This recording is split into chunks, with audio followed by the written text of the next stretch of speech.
are at Star Wars Celebration Live, powered by Verizon on StarWars.com, and I'm here with the guys from the panel collecting original Star Wars props and costumes. And you guys did your panel this weekend.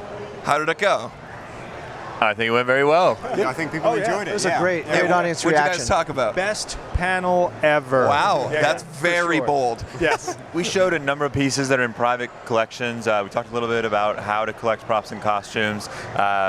It's really just getting people an idea of what collecting props and costumes is all about. It's a little bit different to most collecting areas, because you're dealing with things that exist in very limited quantities, but it is still something that anybody can get into, and I think all the people that were there today enjoyed it. I find that very surprising. Like, being completely honest, as a Star Wars collector, I have no idea how I would get started collecting original props or costumes. So how would I do that? And I'm genuinely asking. Sure, well, the best thing to do is come to our website, propstore.com. Oh, man, you plugged it. That's good. What was the website? Propstore.com. That's pretty good. We have over 7,000 original props and costumes on our website, and we have categories for all the Star Wars films. Right. But this is tough material to find. I've been collecting personally for over 25 years, and I only have a small collection of items myself. And what we did with the panel was we each selected a few items from our collections. We told some stories about how we found them, and put up some images about some of the most exciting things. Brandon, Jedi lightsaber, Luke Skywalker's lightsaber, wow. Gus, his amazing model miniature of the Death Star. Yeah. So what's one of the most exotic things that you guys have in your collection? I think you just hit him. Yeah. Luke's lightsaber. You stole my question. I Princess already do Leia's think dress. Gus might win this one with the Death Star. The original. Yeah, so how did that happen? It's a long story we covered in our panel, but the short of it is it got lost for many years, and it made its way to Missouri, where it was at an antique mall of all places, ended up in a music store, then to some collectors, and then to me. So it was lost and then rediscovered by collectors. We should mention this is an area of collecting that's really growing. So there are a number of forums and Facebook groups and things like that where people are continually talking about it, and where you can learn a lot about collecting props and costumes from not just Star Wars, but from all films. Right. And Lucasfilm has never contacted you and been like, hey, this is ours, right? They're completely comfortable, and they support you guys